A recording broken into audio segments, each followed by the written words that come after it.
நடப்பதற்கு தமிழ்நாட்டில் இன்னும் சில காலம்தான்.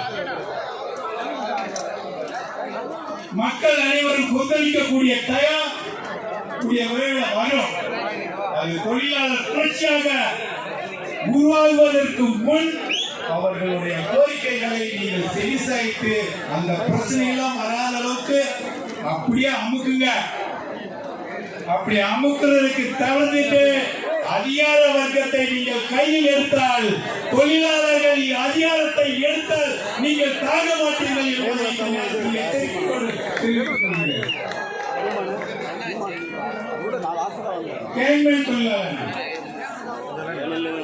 அதாவது இந்த தொழிலுக்கு பாத்தீங்கன்னா பிஏ, பிஎஸ்சி, எம்இ எல்லாமே படிப்பு வயசு, அதாவது காலேஜ் படிப்புகள் படித்துட்டு இந்த வேலைக்கு வர்றாங்க.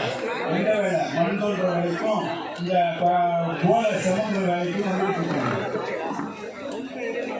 ஆனா அந்த வேலையில ஒரு உரிய பாதுகாப்பு ஏதாவது இருக்கா?